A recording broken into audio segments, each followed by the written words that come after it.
everyone. Welcome to the webinar about fundraising using social media with Darian Rodriguez-Heyman and Leslie Mansford. We're so thrilled that you could be with us today. Again, I'm Lindsay Nichols. I'm GuideStar's Communications Director, and I need to just go through a very few housekeeping items really quickly before we get started. First, we're live tweeting during today's presentation using the hashtag SM4NP. So that's social media for nonprofits using the number 4, SM4NP. So please join our conversation on Twitter. It should be a pretty good one with this online audience. And secondly, we're happy to take questions from all of you during the presentation. You can submit a question in the feature on the bottom right-hand corner of your screen. And if we can't get to all of your questions, we're going to get some additional answers from Darian and Leslie, potentially on the GuideStar blog, but then also potentially on LinkedIn, and we'll let you all know how we're going to do that. And finally, we will send all of you an email with today's presentation and a recording of this live discussion in a few days. You will all get that in your email. So let's get started. I'm thrilled to introduce Darian Rodriguez-Heyman, co-founder of the stunningly successful Social Media for Nonprofits series. And I should mention that Darian's actually at the airport, so if you hear a little bit of back traffic, that's why, but he was wonderful to carve out time at the airport when he was delayed to be able to do this. Darian was previously executive director of the Craigslist Foundation and founder of their nonprofit boot camp. And Darian's actually the author of the bestseller Nonprofit Management 101, a complete and practical guide for leaders and professionals. And it's a great read, so I encourage you to check it out. Darian, thanks for being with us today. Thank you so much for having us. And we really want to thank GuideStar for being such a wonderful resource to the nonprofit sector and also for hosting today. I want to apologize to the people that weren't able to make it. We actually had to shut registration down, and we had over 2,000 registrants. So clearly there's a lot of interest in how to leverage social media really as a tool for fundraising. And I'm deeply honored and excited to have with me Leslie Mansford, who's the CEO of Razoo. And, you know, I'll let Leslie introduce herself, but in general, she has worked with thousands of nonprofits, helping them raise millions of dollars, and I'm really excited to have her share some of the best practices and the pitfalls that they've learned from working with so many different organizations. Leslie? Thanks, Darian, and thanks to Lindsay. Also very excited to have this opportunity. And yeah, as Darian says, for those of you who don't know, Razoo is a crowdfunding platform or a social fundraising platform for charitable causes. We've empowered nonprofits and also individual fundraisers and very large-scale communities to raise over 160 million online, one donation at a time. So my role today is really to help provide some best practices around successful online fundraising. Whether you're a first-time online fundraiser and just thinking about it, or even if you're a veteran, hopefully there'll be a few hints and tips that will be valuable. Wonderful. Well, let's get started. And I think in general, we are going to spend a little bit of time just talking about why crowdfunding and really fundraising with social media is such a big deal. But obviously the fact that you're here is testament to the fact that you've already you got that memo. So where we're really going to focus today's time and attention is on the steps, the breaking it down into the 1, 2, 3, 4, 5, et cetera, of how to actually launch an online campaign, and then how to use social media to fuel that campaign, making sure that we're focusing on tips and tools and tricks and best practices that don't take a lot of time. As a recovering executive director myself, I know that pretty much all nonprofit professionals are time and resource constrained and personnel constrained. So how can we help you be much more effective and efficient with the time you're already investing? And I do want to emphasize one word on this slide, which is the word campaign, because in general, what we've seen working across thousands of organizations, as has Razoo, is that if you just go to look to raise general operating support online and you make it kind of vague and nebulous without making it concrete of exactly what the funds are going towards, you're not going to be as successful. And so we'll get into exactly what that looks like today. But remember the word campaign, because that's crucial. And then we are going to end with just one quick note about the importance of thanking your donors, because that is something that we really don't do enough of in the sector. So let's get into it. So first off, again, why is this such a big deal? And just to spend a couple quick minutes to contextualize everything we're going to talk about here. We professional fundraisers like to say that people don't give to organizations, they give to people. And what is social media other than a social network? It's the most powerful peer-to-peer based platform in history. So it's a really great opportunity to raise funds. At the same time, we also like to say that the most powerful form of ask is a peer ask. And traditionally that sounds like, I just gave $50 to the Salvation Army, won't you join me in supporting their good work?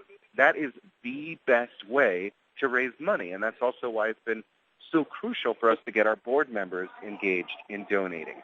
And so, again, social media is fundamentally a peer-to-peer based social network, and at the end of the day, the single biggest opportunity that everything we're going to talk about today goes back to is the opportunity of turning your donors into fundraisers, meaning that when someone makes a donation to you and you make it as simple as them clicking a button to spread the word to their Facebook or Twitter followers, then if you look at the data, traditionally you're looking at a 20 to 200% increase in online giving because you're turning those donors into fundraisers. Or said another way, if you are not making it as easy as a single click after someone makes a donation through your website, through your Facebook presence, for them to spread the word to their contacts and friends, you are leaving tons of money on the table, potentially as much as tripling your online contribution. So that is really important, and it is core to everything we'll talk about today. So how big is the market opportunity here? Well, of the $300 billion donated by individuals to nonprofits each year, right now online giving accounts for about 13 to 15% of that. So we are talking about tens of billions of dollars. This is not a small opportunity. We're seeing gifts of $1,000 plus becoming increasingly commonplace. We're also seeing the majority of people now that give through traditional means, call centers, direct mail, etc. They're going to your website to check you out before they make a contribution. So having a vibrant online presence is crucial. But what's even more interesting than the tens of billions of dollars that are already being donated online is the growth rate. We're talking about 35 to 55% a year growth, which is exponential. I mean, that's like warp speed when you look at the fact that giving to nonprofits on the whole only rose by 2% last year. So compare that to 35%, which is the low end of this range, and that's for the smaller nonprofits, because basically they don't have the same amount of resources and personnel to be able to invest into their social media efforts. Across the entire sector, typically nonprofits are only allocating 1/4 of one person to social media. So the larger nonprofits, the Salvation Armies and the Greenpeaces and the Red Crosses of the world, they have teams of people. So even though they're getting a lot more donations to begin with online, they're actually growing at about 55% a year because they're investing more into it. So it's basically you got to spend money to make money. But hey, even if you're growing at 35% a year, that's not too shabby. So there's a lot of opportunities here. And Leslie, I'm curious to hear your thoughts on sort of really why crowdfunding is such a big opportunity for nonprofits. Yeah, thanks, Darian. I mean, when people ask me that question, why should we crowdfund? My immediate response is, well, why not? It's just a real win-win, and it's another set of tools to include in your overall fundraising arsenal. So I think that's the way I would think about it. It's just adding to your fundraising arsenal and expanding that. But specifically, some of the reasons why I think crowdfunding is something that everyone should be looking at is, it's easy, and it's easy in two ways. One, it's very easy for nonprofits like yourself to actually use the tools. You don't have to be extremely technical to be able to actually create your campaign on a platform, like Razoo. It will take really a few minutes to actually upload images, text, video. It's also very easy for your donors. Today, donors are looking to give. They're looking to give on their smartphones, on their tablets, on their desktops, in their home, in their office. It's a very easy, efficient way for donors to immediately give to the organization when it's in their mind, and it's a few clicks and the donation is done. It's also a very efficient means of fundraising. The actual costs, are more, time resources, sort of human resources, but the cost is so minimal compared to a large-scale direct mail campaign or a large-scale event. One of the things that we already started talking about and is key to crowdfunding is the social nature of that, and we'll continue to talk more about that. But as Darian said, you're missing out on an opportunity if you don't make it easy for a donor who comes to your website or to your online fundraising platform to share that they have just donated to your cause. Given the social nature of the platform, you will increase your donor base by leveraging online fundraising. Again, by encouraging your donors to share, and also by you being very active in sharing your own campaigns. And then finally, it is here to stay. As Darian said, online giving is growing at a tremendous rate. I'm sure many of you saw the Chronicle of Philanthropy piece this week, showing that this is the fundraising sector that is growing. And some groups are seeing 10%, 20% of all of their fundraising coming in today from online fundraising. So it's here to stay, and it's also very powerful, a very powerful set of tools to bring in the next generation of donors, the millennials who are already hanging out on social media, who are very, very comfortable online. This is the way that they want to give, and they're such huge givers as a generation that we need to help facilitate that. So, the next slide here is really showing, if you're not familiar with this, it's actually it's called an in-map, and it's showing my LinkedIn network. And all of these little dots in different colors are different pieces of my network. And it's really there just to illustrate that this is just one of my networks. This is my LinkedIn network, obviously more my sort of professional network, but it's huge. I also have my Twitter network. I have my Facebook network, my Instagram network. So again, it's just illustrating the power of social. So if I donate to your cause and I then share that on all of these networks, you will bring in new donors and you will raise awareness of your nonprofit, again, to this great network. So it stops being, I have here the concept of your network trumps your wallet. It's not about anymore the $50 that I can give to your cause. It's about perhaps the $250 or $500 that my network will bring in through a simple sharing across social platforms. And then finally, I touched on this, the next generation of givers are online. I think there's going to be a new, this is from the Millennial Report, and there'll be a new one in July coming out. But so these are the stats from 2011 showing, how active and how philanthropic this generation are. So 75% of them donated in 2011, 63% volunteered, but most importantly, 70% solicited donations from their network for a cause. again, we call this generation the Generation G, the generation of givers. And again, there's a huge opportunity here to bring this new generation of givers to your cause. That's great, Leslie. I think you touched on so many important points, whether it's how to access this next generation of donors or just, really this inherently social opportunity. And so, again, like I said initially, we wanted to set a contextual framework for why this is a big deal and what the opportunity is. But now we really want to focus the majority of our time here today on how to actually launch a campaign.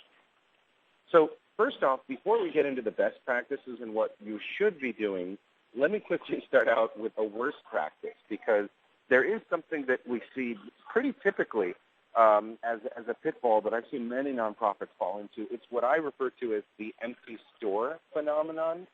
And the notion is that, there's over 1 billion people on Facebook now that have logged on in the last 30 days. They have, on average, 135 friends each, and they get online 6 or 7 times a day. So Facebook is the equivalent of Main Street online, right? It's the world's 3rd largest country. But just like you wouldn't open up a store on Main Street, no matter how good the location, so too should you not launch into social media without a firm commitment. And typically what this looks like is, well, hey, Bob, our summer intern, finished up his big project, and we've got 2 weeks left of his time. What should we have him do? Oh, I don't know. I keep hearing about Pinterest. Why don't we have him set us up there? And then Bob sets you up on Pinterest and puts up a couple pins, and then he goes back to school, and nobody's in charge of the presence, and it just goes totally dormant. And that is your store with empty shelves. So I'd rather have you not launch into a new social media platform than do that and not be committed to it. And the same is very true for your fundraising campaign. This is not an if you build it, they will come. This is you're hosting a cocktail party, and you need to be the glorious host serving dishes and sparking conversation. So if you're not committed to that, even if it's minimal, even if it's just 1 or 2 times a week, then focus on the platforms where you already have a presence. So that said, let's get into how to launch your efforts. One quick note is bear in mind, no matter who gets up here on this webinar or no matter who you talk to, if they claim to be a social media expert, don't believe them, because there is no such thing. The field is too new and it's evolving too quickly for anybody to be an expert. And so the reality is we're all just building the plane while flying it, and that's okay because there's such tremendous opportunity and the rules are being rewritten every day. So don't be afraid to just dive in, just go for it, and make sure to create some feedback loops. Make sure to not be afraid to fail, but to learn from your failure so that you can fail fast and fail forward. Now, as far as the steps that we're going to cover here, we're going to get into a couple different things. The importance of setting a SMART goal and a deadline and being really specific and concrete about the impact that you want to have with your campaign. The importance of telling a story and making your impact personal, and in particular, mapping individual levels of donation to impact. We will share a couple tweaks that within a 1 to 2 month period will help you double your online fundraising effort. We'll also talk about the importance of starting with the low-hanging fruit of your inner circle and of actually launching your campaign. And finally, the importance of just not being afraid to ask. So let's get into it. Some of you may be familiar with the term SMART goal. And, whether or not you know about the idea of being specific and measurable and actionable and time-constrained, et cetera, the point here is it's not enough to just say, hey, we're raising money online now, and the more money we raise, the more kids we can feed, or whatever the case may be.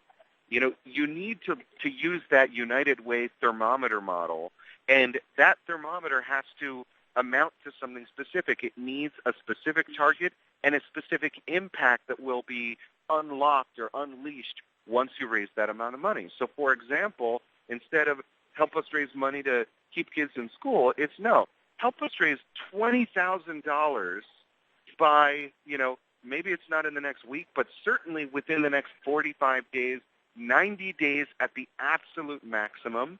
And why? It's because you want to create that sense of urgency.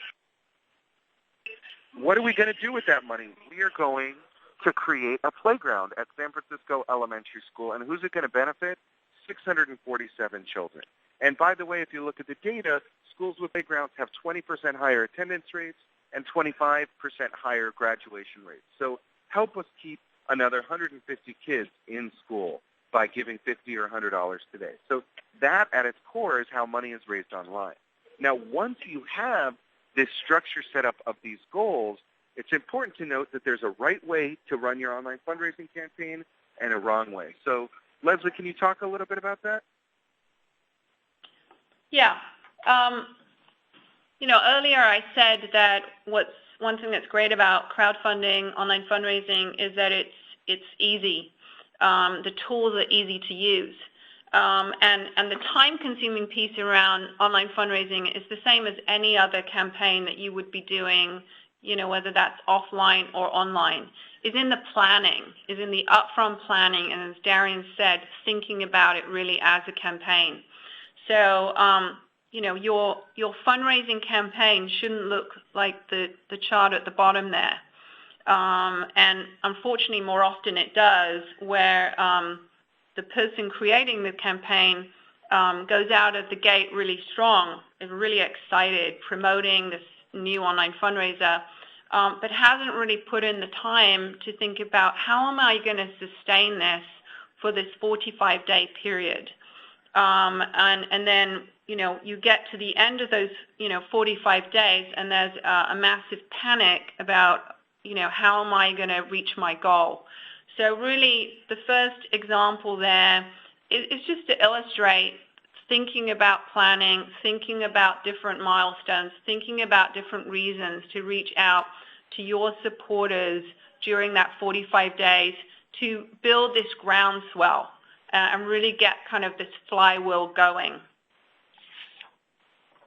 Great point. And a lot of times what we'll see is actually, many campaigns will actually exceed their target by 25 to 50%, and you'll actually see an uptick at the end right near the deadline. Basically, people want to be part of a winning team, and so it's really important to position it that way. Absolutely. So the next piece that Darian referred to was storytelling. And, storytelling, again, is important with every campaign, but I think particularly important with online. And we have the ability to use lots of different tools, whether it be words, again, images, and video. And I think the key thing there is, as Darren said, try and tell, a very personal story if possible, but also use some time there to be creative. Again, to think about this as a campaign. These are just some, examples of projects that caught my eye. One of them in particular, the Awkward Dance Project, was actually set up by an individual to help cure cancer. And she would post on a regular basis just videos of her doing extremely awkward dance moves. And it sounds crazy, but people obviously liked it and came and came again to check out the latest move and then also to donate. So again, the idea is to put some thought into how can I make this a really creative campaign. The next slide is just giving you a sense of what your online fundraising page might look like.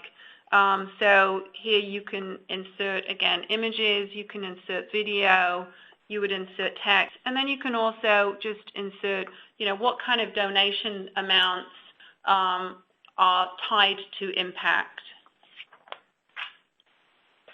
Yeah, and as you'll see, having a photo or a video in a really prominent position that is cropped, that is zoomed in on the face, that's absolutely crucial. And another thing that's important, and it's kind of hard to see in the small font here, but you never want to have your thermometer at 0.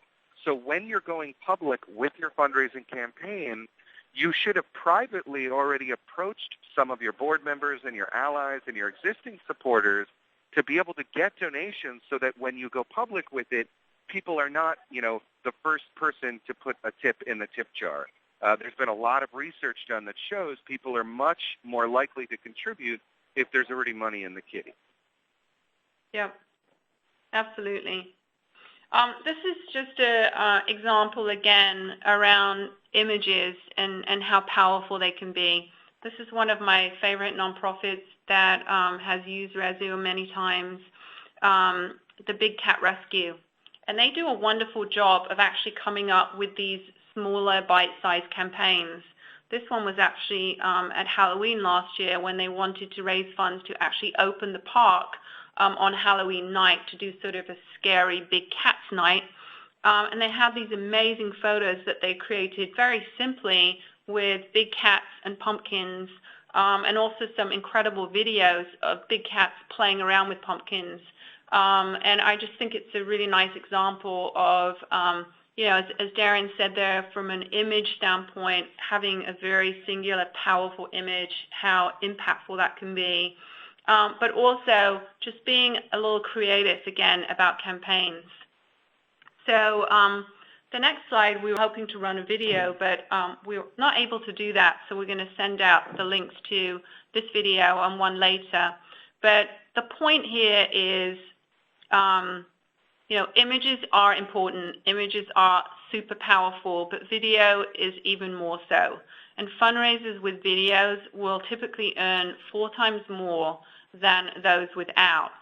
And the video that you'll see later is a very simple video of a young lady called Sarah, who's basically just using little cards that she has written messages on to tell her story and set that to music. And I use it more as an example of sometimes it's like, oh gosh, we have to create a video. That sounds time consuming. That sounds, resource intensive. We don't really have the skill set. But it's really quite easy these days to create something very simple. And again, it comes back to thinking up front and trying to be a little creative.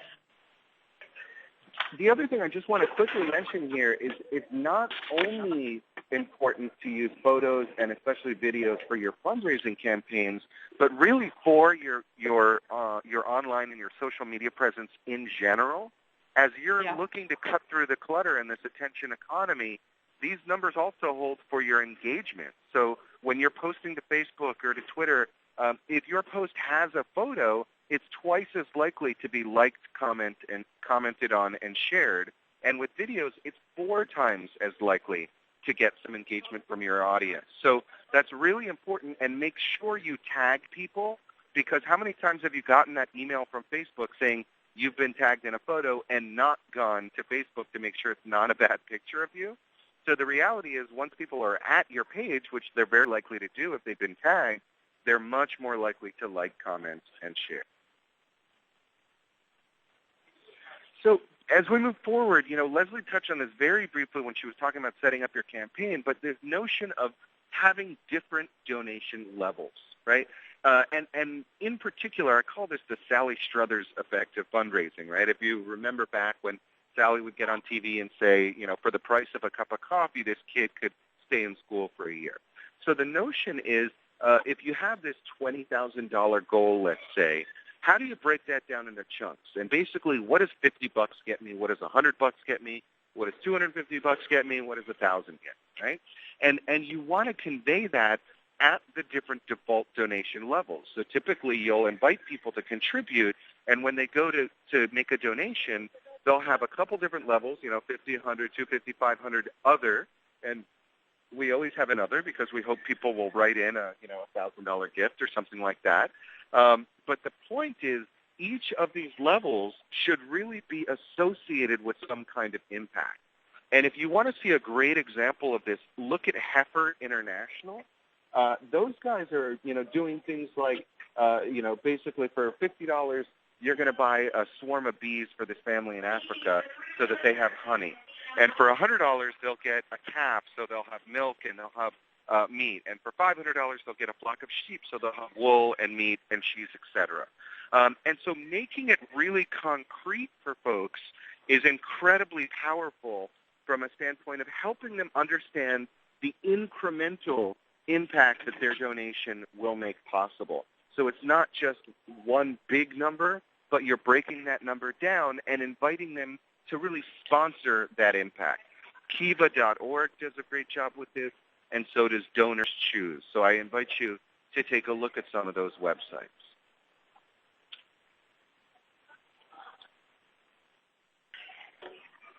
So the next slide is really just showing you, once you've created your campaign, you need to, again, spend some time thinking about how am I going to promote it? What are all the different vehicles? As Darian mentioned earlier, think about this is a cocktail party and you're the host. So who are you inviting and how are you inviting them? So use every tool that you have available. Obviously, you have your website. Perhaps you could do something like a countdown on your website to your online fundraising launch, which might create some buzz and some sense of urgency. Use obviously all of your social media channels. The other thing we'd really recommend as well is using widgets. Many online fundraising platforms will also allow you to put a widget on your website, but also on your Facebook page as well. So you can collect donations in as many different collecting points as possible. And then also, if you've come up with something creative, why not put together a media alert or a press release on a local basis or whatever. But again, using all of the points that you have available to get people coming to your online fundraiser. Perhaps there's a live event also that will drive people back to your online fundraiser as well. The next thing that Darian touched on earlier was this concept of starting with your inner circle. And he also made reference to, making sure that your fundraiser has some money in it from the beginning. People, again, are more likely to donate when they see something that looks successful. So that's kind of the key concept here. And, we always say, if you're starting your online fundraising campaign, certainly be the first one to donate. Be the first one to put money in the coffers there. But also think about your supporters in these kind of concentric circles. So at the very beginning, you have your inner circle, and that's your staff. And that would be also your board of directors, people that are truly committed to your cause. But also perhaps think about, are there some key influencers out there that really support your cause, that perhaps themselves have large Facebook and Twitter followers? So think about them and start the flywheel going with these key supporters. And then go beyond that a little bit and think about volunteers, think about donors, and start to spread the word through the broader network. The other one point I just wanted to make on this slide as well, that where online fundraising can be truly powerful, is it's not just about the campaign that you create, but it's providing your supporters with fundraising tools and easy access to fundraising tools to create their own fundraiser for your campaign. So in this example, why not get the board of directors immediately on board to create, say, a team fundraiser? People coming together as teams will raise more money than individuals raising money by themselves. So why not, ask your board to, get together here, be competitive, and start a whole fundraising campaign that would complement your campaign. And then finally, we talked about, don't be afraid to ask. You have to ask, and ask clearly, as Darren's already pointed out. Make it very clear that, in this example, give now or give on World Food Day to have your donation matched. So make it as simple and as clear as possible. And again, tie to direct impact. People want to know, what is my $10 actually going to do? So the more you can do that, the stronger your campaign will be. Darian, over to you for some social media tips. All right, let's get into it. And again, I do want to just re-emphasize that the tips that we're going to share are intended for very busy low-budget nonprofits. And if you happen to have lots of extra time or a huge staff or lots of money sitting around that you don't know what to do with, you can do more of this stuff, and that's great. But I want to make sure that everybody that's joining us today is going to really be able to benefit from these tips, no matter how busy you are, and no matter what your budget and your personnel allocations are already on social media.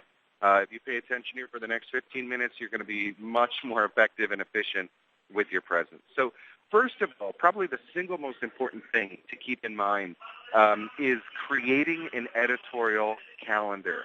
And what that is it's a really simple spreadsheet that just sort of lays out as a calendar who is in charge of posting what, where, when. And the notion here is, as I said, typically a nonprofit will allocate only 1/4 of one person, and sometimes, in fact, ideally, that won't just be one person spending 1/4 of their time. It'll be lots of people each contributing. The Ethiopian proverb is that when 1,000 spiders unite, they can tie down a lion. And so the notion is kind of this many hands make light work approach, and rather than just having one person in charge of social media, get your entire staff engaged, get your board engaged, have lots of voices shining through, lots of different perspectives, and yet you want to make sure there's a cohesive strategy. And what you don't want to do is say, Leslie, you're going to post to Twitter tomorrow about our upcoming gala, and I'm going to post to Facebook on the day after, but without any sense of who is posting what where, I would have to go onto Facebook or Twitter, look at what has been posted, maybe talk to my colleagues about what they're planning to post before I would feel comfortable putting something up. So what an editorial or a content calendar does very simply is it lays that all out in advance so that Leslie knows when she's expected to post where and in general what she should be posting about. Perhaps you can add a note in about make sure to include a photo of somebody that attended our gala last year, right? And that way people know in advance what's expected of them. They can keep an eye out for different photos or different links and articles, and they can also use scheduling tools to pre-plan and pre-schedule those posts. So you may be familiar with Hootsuite. I'll send that out right now. But Hootsuite is a free tool where you could pre-schedule all your tweets for the next year if you want, or at least lay down a level of cover fire so that you could still add in things as they occur. If there's an article that just popped out or a report or what have you, that's great.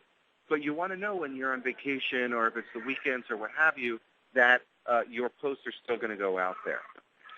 Now, as far as how frequently you should be posting, with Facebook, once you start to post more than 2 times a day, the effectiveness of any individual post goes down. So you're basically the person at the cocktail party that's talking too much, and people stop paying as much attention to you. So bear in mind you should try and be posting to Facebook 1 to 2 times a day is really the optimal frequency. If you do have, a specific one-off announcement that's important, feel free to do that occasionally. But if you're regularly posting more than 3 times a day, unless that's really what your audience is expecting of you, I wouldn't recommend that. Whereas Twitter, on the other hand, knock yourself out. If you're not posting once a day or every 2 days, then you shouldn't even be there. And you could certainly post 6, 7 times a day without a problem. Again, you're talking a lot, but with Twitter, that's, for the most part, okay, because on average, only 2% of your followers are really going to see any individual tweet. Now, when you're making these posts, again, remember the importance of peer-to-peer asks and encouraging your supporters to ask their friends, whether that's making that easy after people have made a donation online or just simply sending them a tweet or a Facebook post saying, thanks for that contribution, would you mind spreading the word? And finally, this notion of seeding the tip jar, which I mentioned earlier. There's a lot of really great research about, there was a donation bucket in a museum. When it was empty, people didn't give. When there was change in there, they gave change. When there were dollar bills in there, they gave dollar bills. When there was 20s, they kept walking. So there's kind of a bell curve, and you got to, experiment a little bit and discover what is the optimal range of where your donors are going to give. Now, another thing to bear in mind as you're planning out your editorial calendar, and I should mention I do have a free template that I'm happy to email out to folks. So if you want to email me, my personal email will be at the end of the webinar. I'm happy to send that out at no charge. Just a really simple spreadsheet to get you started. But as you're mapping out who is going to say what, where, when, the when is really crucial in terms of days of week and times of day. Now, what's interesting is with email, the times you should be sending and the days you should be sending are essentially the exact opposite of social media. With email, the guiding principle is you do not want to be unread message number 46 out of 72 when someone gets back into the office Monday morning and they're just going delete, delete, delete, delete. So you really want to send your emails Tuesday, Wednesday, Thursday, mid-morning or mid-afternoon, about 11 a.m. or 2:30 p.m. Obviously, you need to know which time zone your constituents are in. With social media, on the other hand, it's what I refer to as the burrito principle. And what I mean by that is you want to get people in their downtime. During the week, the 4 times a day that have been proven across all organizations, for and nonprofit, to be most effective at engaging constituents are in the morning when people are on their way into work from 8 to 9 a.m., during their lunch break when they're having a burrito, checking their smartphone from about noon to 1, at the end of the day when the boss ain't looking or they're on their way back home on the subway or on the bus, and then finally the single best time of day to post during the week are actually after the kids go to sleep from 9:30 to 11 p.m. So this is just a starting point. Perhaps you're targeting youth and you're not working with as much of a professional audience, so your mileage may vary. Certainly test these out and see what works for you using Facebook Insights, using Google Analytics. And then in terms of days of week, Wednesday is actually for social media the single worst day to post, and weekends are substantially more effective at engaging constituents. So keep that in mind as you're mapping out your campaigns and using tools like Hootsuite to pre-plan those posts so you don't have to get online 6 times a day or log on over the weekend.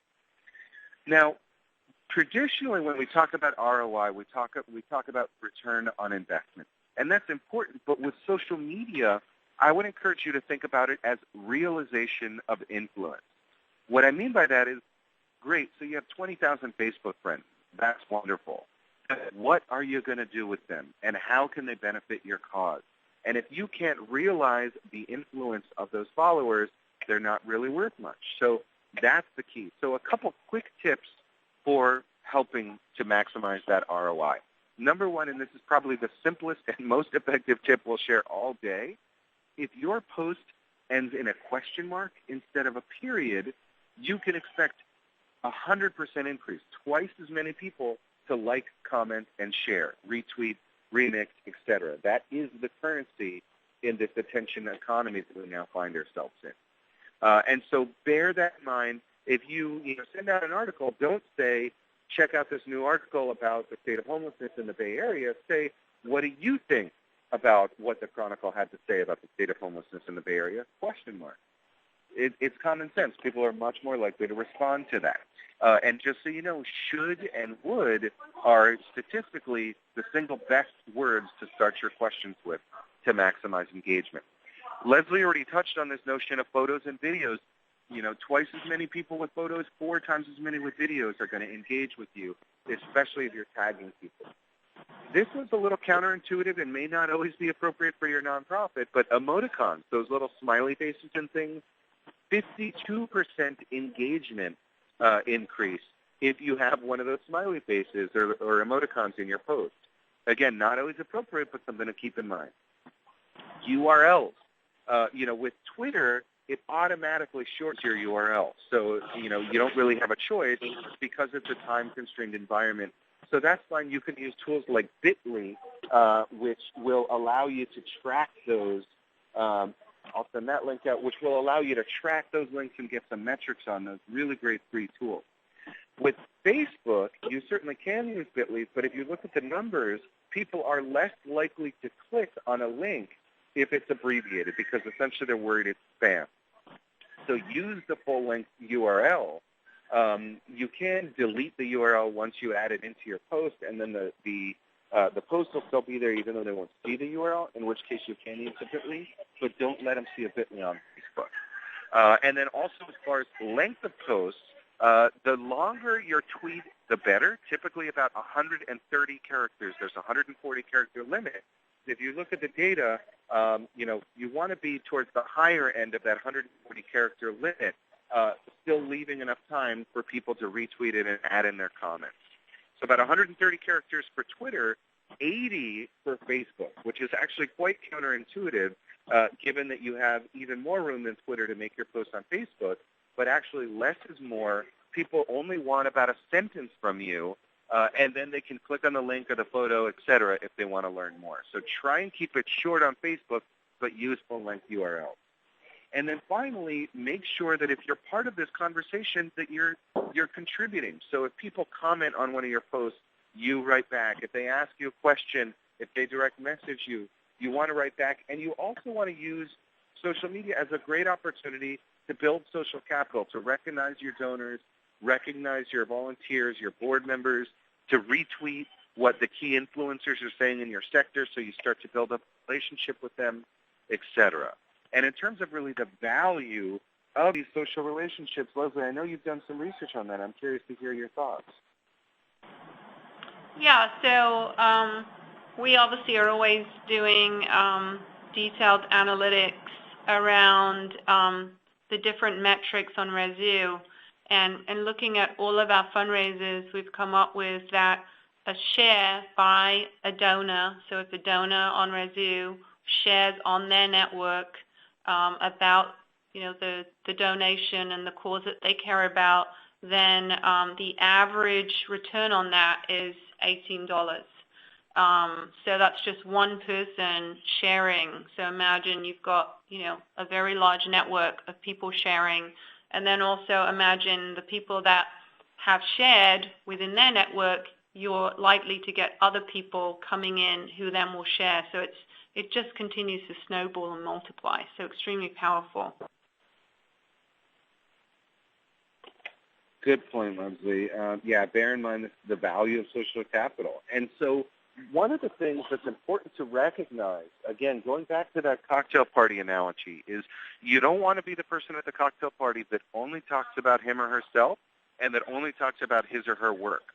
People find that really boring and they tune out, right? It's too self-serving. So basically, think of yourself as a content curator, like a curator in a museum or a gallery, and use social media as a platform to establish your expertise as a thought leader in your field.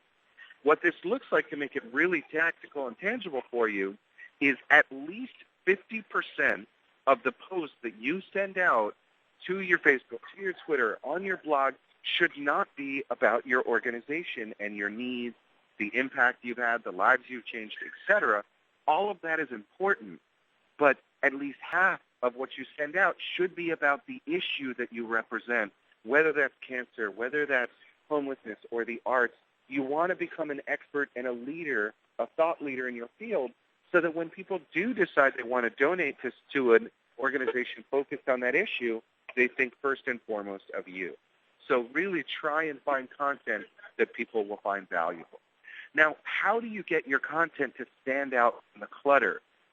There's so much out there. There's this notion of an edge ranking where Facebook now is essentially a traffic cop, and it's deciding which people and which posts are interesting and promoting those more heavily. So how do you game the system? How do you stock the pond and tell this Facebook algorithm that you are fascinating and therefore it should share your posts with as many of your followers as possible? One really simple tool is to create a social media marketing committee. And all you're going to do is you're going to mandate that all of your staff and all of your board are on this, but hopefully you'll recruit some allies and some advisors as well. And it's going to be a low-touch, high-value ask. You're going to ask these people for 5 minutes a week of their time. And all you're going to do is you're going to send them one email a week. And if you have more than 20 people on this committee, split it up so you have, half of them get a Tuesday, half get a Thursday, whatever the case may be. But you'll send them one email a week, and it's going to very quickly become a template because it's going to look almost identical every week. You're just going to say, here are 3 things you can do in the next 5 minutes to help us feed more children, clothe the homeless, whatever your mission is, right? But here are 3 things you can do in the next 5 minutes, to help us blank, Number one, here's a link to our Facebook page. Go there and like, comment, or share at least 3 of our posts. Number 2, here's a link to our Twitter presence. Go there and retweet or remix 2 of our posts.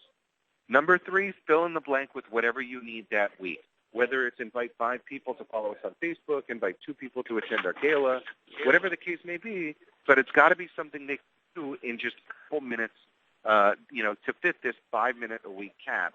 And just so you know, I know Derek asked a question about how quickly should you be responding to comments and questions on posts. Ideally, as soon as possible, certainly, but certainly if you could respond within a day, I'd say that's really, the longest time that you want to take possible. And so, Leslie, as we bring it home here, I want to hear some of your thoughts on the importance of really making sure that we're celebrating our success. Thanks, Darian. So, yes, I think this is the key thing to remember throughout the campaign.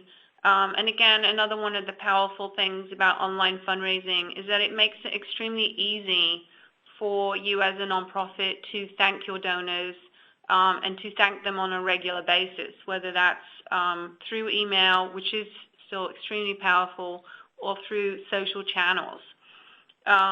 So, my advice there is, again, to, celebrate and to thank them well and to thank them often through this process. So if we move to the next slide, it's really this concept of just staying in touch and reaching out again when new milestones are met. Even within this 45-day, 90-day campaign, again, you've been thinking in advance and reach out with some exciting new news. Send them thank you notes, and they could be on Twitter, they could be on Facebook, they could actually be handwritten notes.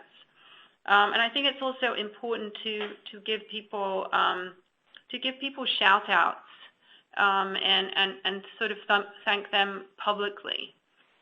We have a campaign on Rezu right now that Beth Cantor is actually doing, and it's actually been wonderful to watch her as obviously an expert somewhat on social media, where she enlisted people to the campaign via Facebook, and everybody that has donated has received a shout out on Facebook, and also a very individualized message and individualized photo for every donor. And that obviously takes time, but that makes me as a donor feel like really special and really, really impacted by that. So I think that's an interesting lesson, and it's been interesting to see that. But yes, so, and also tie that to impact. Continue again to tie that to impact wherever you can.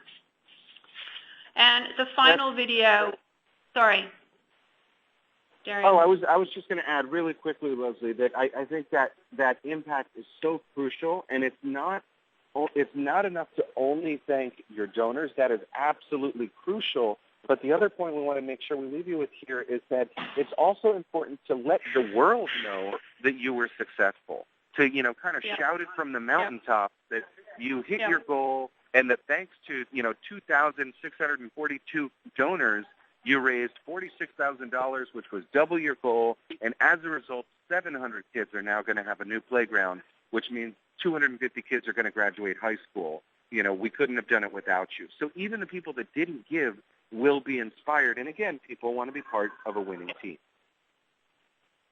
Yeah, absolutely. And the final video, which it will take me a second to actually get that link, and we'll probably have to send it out afterwards. But one of the, I think, important things that you can do, and again, a platform like Rezu can help with, is it makes it very, very easy for you to create a custom video for anyone that has made a donation. And the video that I was going to show was basically from an organization called the Sound of Hope that really needed desperate help in rebuilding an orphanage overseas. And basically what they did is that they got the children to effectively create a video where all the children were doing was saying thank you, but how impactful is that, and how much do you, when you receive that video, actually then want to share it? So you actually have a second time round opportunity there if you put some thought into it to really, one, make your donor feel special, and two, encourage your donor to share that video and, again, bring new potential first-time donors into the mix. So, again, I hope that that has been really helpful for people, again, whether you're first-time online fundraisers or veterans, and provide some thoughts on the crowdfunding side as to really how to think about this as a campaign and the different elements that will make you more successful with your campaign. Darian. Yeah, thanks so much, Lee. I really appreciate your perspective on this, and it's so wonderful to see just all the lessons that you've learned across working with so many nonprofit clients and helping them raise so much money. Again, your thank you doesn't need to be complicated. I encourage you to take a look at this video that Razu is going to send out, and just this notion of just recording a couple of the kids that were affected, having them say thank you, and having 10 different kids say thank you. You can do that with a $100 flip can. It doesn't need to be that complicated, but ultimately you'd need to express gratitude, and that is really going to be crucial to your ongoing success, because of course we all know you're not going to raise money once and then be done with it. You want to keep coming back to the well. And so, I know we don't have too much time left, but I do want to mention, Katie had a question about if a donation comes in from an online campaign, should you be sending them the receipt electronically, or do you have to send it through snail mail? I would say absolutely. You want to meet your donor where they're at. So if they mail you a check, then you should send them a letter. If they're making a donation through your website, it is now industry standard, and Razu and other platforms will actually help facilitate this for you. It is standard for them to just get an automated email. So that's pretty typical. I do also want to mention, because quite a few people have asked about the slides, that those are going to be sent out as was mentioned by GuideStar earlier. Really just in closing, as we're on the thank you slide, I do, as we're talking about thanking our donors, I want to just take a second to thank each of you. And I want to thank you for all the great work that you're doing, not only on behalf of Leslie and myself and of our host GuideStar today, but I really want to thank you on behalf of the tens of thousands of people that you collectively serve. It's really, it is our pleasure and our honor to be able to support your work, and we're very much at your disposal. So, our personal emails are both up here on the slide. Please feel free to get in touch with us, whether you have any additional questions, whether you want to learn more about if you want the editorial calendar template that I mentioned, or if there's absolutely anything else that we can help you with. It's our honor and it's our pleasure to support your good work in the community. So thank you so much. And I wanted to thank you both, Darian and Leslie, for this wonderful chat. We got a ton of questions, which I know you answered some throughout, so thanks for making my job so easy. And we will be asking both of you to submit additional answers as we move along. So thanks for both of you for being with us, and for everyone on the phone, thank you so much, and we hope to connect with you online as well as via email. Thanks so much. Have a great day.